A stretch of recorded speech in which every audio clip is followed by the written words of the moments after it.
Добрый день, дорогие зрители! Мы на моем канале Райдио вместе с Русланом Тотровым продолжаем собирать мозаику исторических событий. И сегодня мы поговорим про арест одного из основателей государственности Южной Осетии Алана Чочиева. Да, Олег, здрасте всем. Это очень печальная и поучительная история. Если одним предложением сформулировать, что тогда произошло, перед тем, как мы уйдем на отбивку и вернемся со всей историей, это прозвучит так. Одного из отцов-основателей Южной Осетии арестовали по указанию президента Северной Осетии Дзасохова за то, что Алан Чочиев позволил себе обвинить Дзасохова в потакании грузинскому фашизму.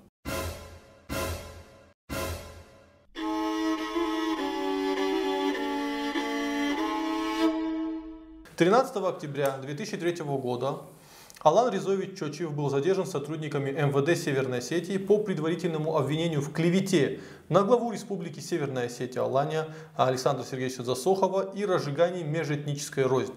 То есть Алана Чочиева привлекали по 282 статье до того, как это еще стало мейнстримом. О да. О да. В двух словах, буквально для тех из вас, кто, может быть, слышал имя Алан Чочиев, но ассоциирует его с футболистом Крыльев Советов, либо же просто не может сейчас сопоставить, кто это вообще такой. Алан Чочиев, один из основателей движения Адам он-Нехаш в Южной Осетии, самый конец 80-х, когда в Грузии выходит знаменитый закон о языках, который фактически дезавуировал значение осетинского языка на территории Южной Осетии, да, в составе Грузинской СССР. Вот тогда вот зародилось это движение, оно было во многом студенческим, поскольку костяк его тогда составляли учащиеся Южно-Осетинского педагогического института.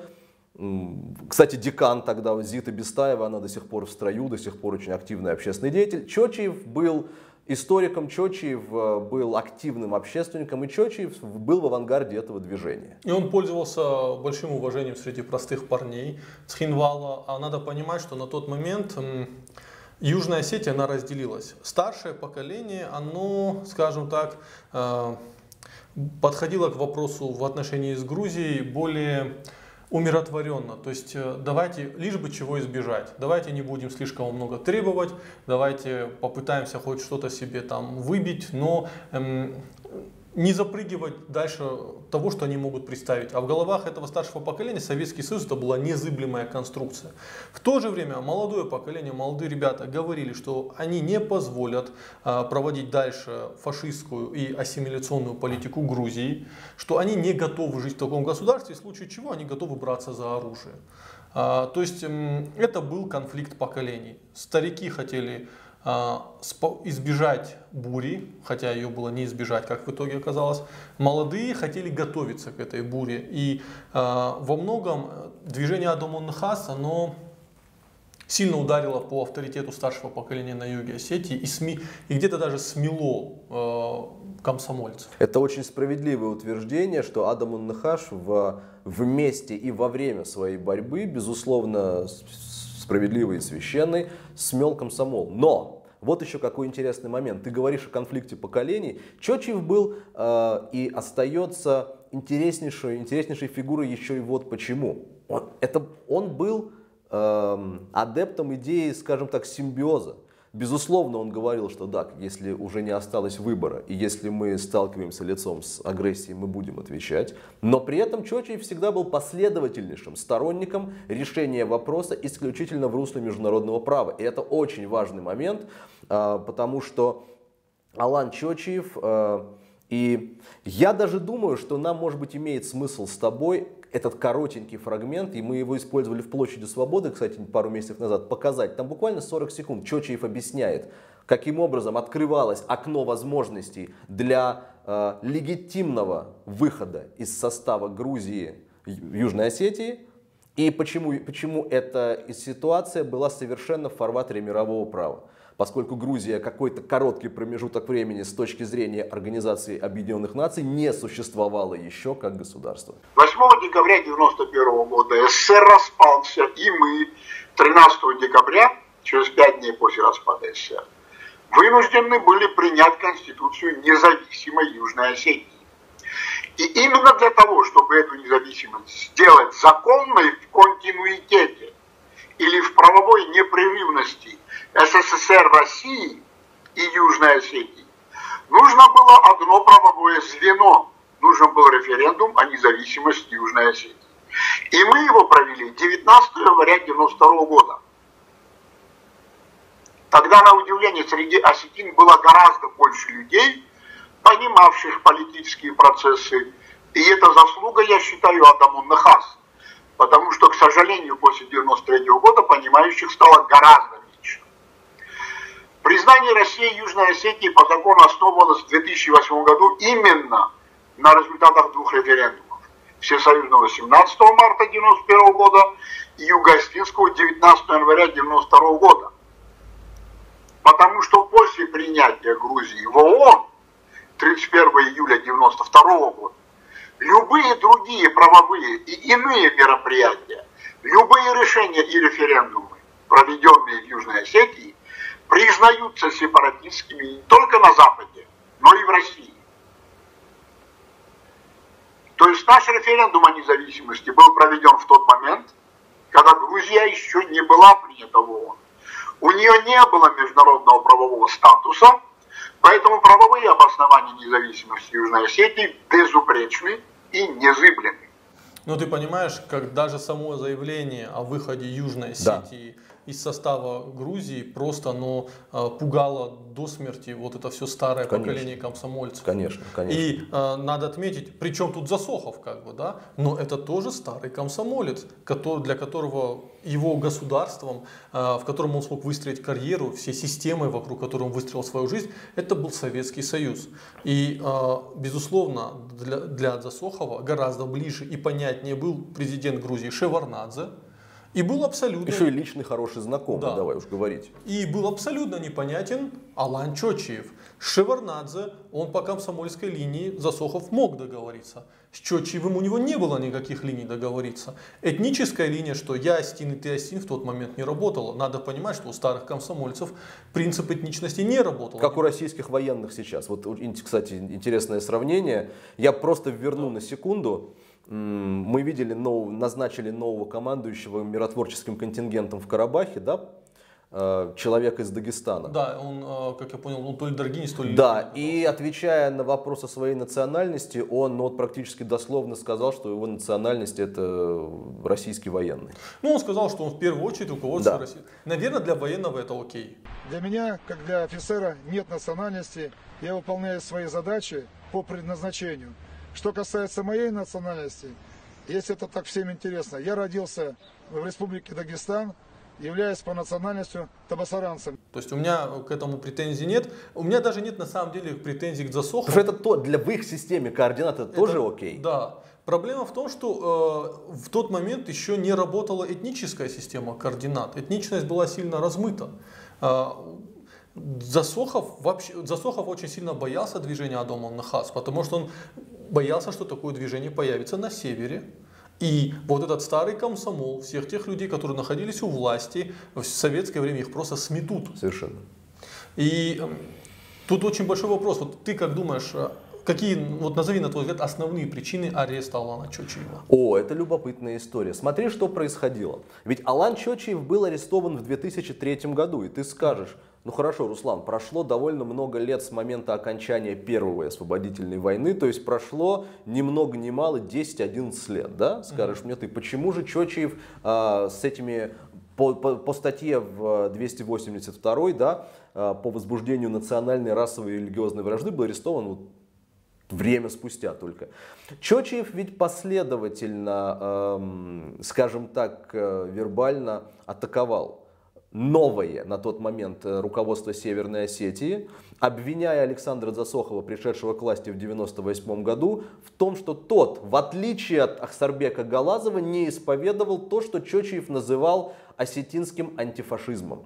То есть у Чочиева был и есть очень интересный постулат. Он говорит о том, к слову о его приверженности нормам международного права всегда. Он говорит, что в Грузии при Звяде Гамсахурдия был установлен абсолютно фашистский режим, который не осудило международное сообщество во многом, которое во многом не осудил этот режим Российская Федерация, и что самое болезненное, по словам Чочиева, этот режим не был официально осужден Засоховской Осетией, а Галазовской был. Ахсарбек Галазов как минимум несколько публичных заявлений делал по поводу того, что в Грузии правит человеконенавистнический, осетино-ненавистнический фашистский режим. Мы помним, мы рассказывали с тобой совсем недавно, как Галазов угрожал президенту Ельцину просто закрыть пункт пропуска Верхний Ларс, если Россия не окажет помощь в начале 90-х в Южной Осетии.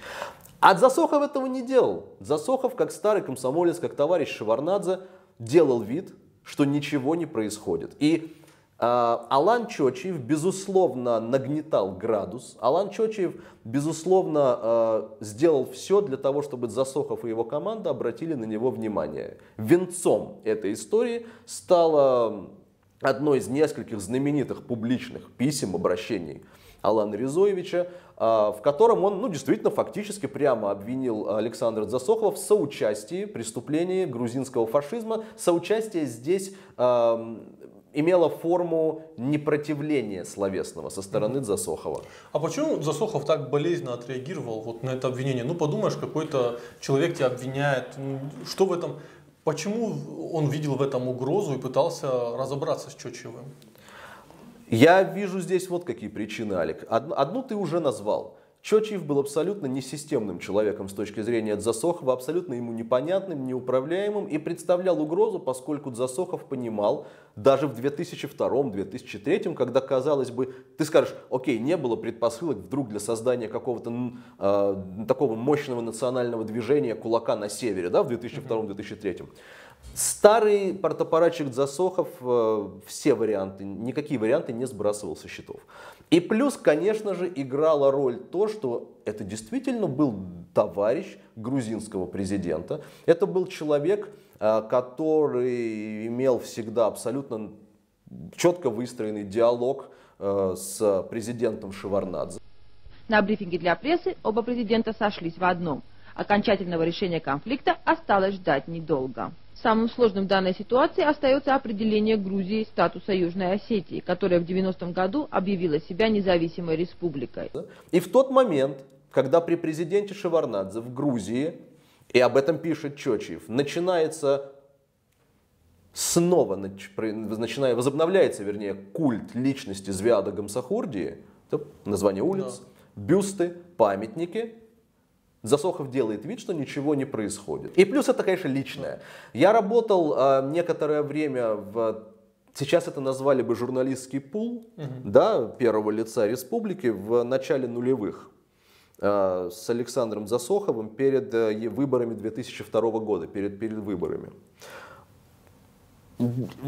Частное мое личное ощущение даже по тем временам, это очень злопамятный, очень мстительный человек по натуре, и то, что сказал Алан Чочиев в публичном пространстве, то, как он охарактеризовал Засохова, было абсолютно понятно. Это не могло не остаться безнаказанным со стороны Засохова по личным причинам. А ты не мог, на твой взгляд, вот я сейчас выстрою некую конструкцию, насколько она объективна.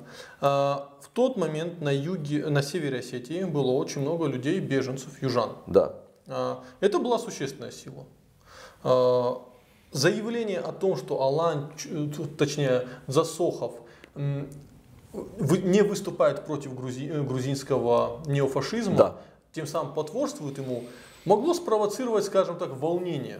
Вот те ребята, да, которые бежали от грузинского фашизма, у которых нет ничего, им нечего терять, они могли спокойно смести и самого Засохова. Насколько это реально было? Олег, я думаю, нет. Нет? Нет. Я думаю, это было нереально, потому что это, как ни горько осознавать, не было бы достаточным поводом. Это не означает, что идея Алана Чочиева была ложной или у нее не было достаточного количества сторонников. Напротив, его слова совершенно справедливы. Но драматизировать настолько, что предположить возможность каких-то массовых акций протеста, давай скажем так. Чочиев был арестован за несколько дней до того, как собирался проводить одиночную акцию у здания правительства Северной Осетии, которую он назвал антифашистский митинг. Ну, мы с тобой хорошо знаем, как одиночный Да. протест может перерасти в большой, серьезный Олег, митинг. может. Я очень не люблю сослагательное наклонение. Я правда не знаю. Я полагаю, что ничего не случилось бы. Но желание наших властей перестраховаться, плюс вот эта личная мстительность Засохова. Тогда, кстати, мэром Владикавказа был Казбек Пагиев. И у Чочиева есть совершенно восхитительное еще одно открытое письмо, адресованное как раз господину Пагиеву. Его убили, как ты помнишь, Да. в конце 2008 года. Вот Чочиев там как раз, опять же, говорит о том, что и Пагиев пособник Засохова, от Засохов пособник и адепт фактически грузинского неофашизма. Это обидные слова, во многом справедливые, но очень обидные. И, безусловно, здесь на личностном уровне последовала какая-то реакция. И давай скажем, что арест Чочиева — это не просто демонстративно человека загнали на 2-3 суток в кутузку, а потом отпустили. Это год в застенках. Он год сидел в тюрьме. Это год да. в застенках. Это год в застенках. И после этого Чочиев еще некоторое время находится в Северной Осетии, потом через 2 года в 2006.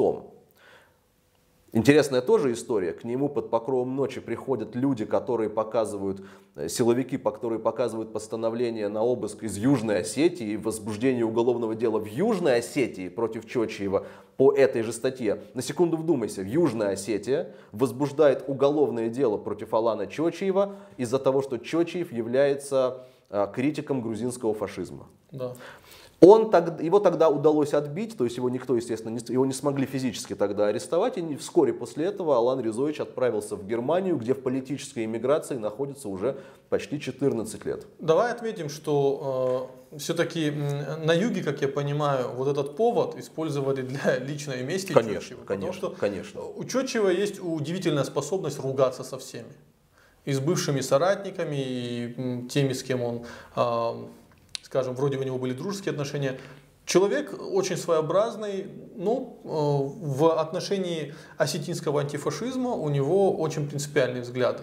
Для наших зрителей я хочу пояснить то, что Чочиев называл осетинским антифашизмом, в современное время мы можем назвать осетинским национализмом. Наверное, разница будет небольшая все-таки. Да, хотя сам Чочиев, наверное, будет против такой формулировки. Я думаю, что не факт, что против, и мы узнаем обязательно его реакцию на это видео. И, кстати, интересно, что осетинский антифашизм по Чочиеву, я хочу это подчеркнуть, потому что это принципиально важно. Алан Ризович один из очень немногих публичных осетинских политиков, мыслителей, идеологов.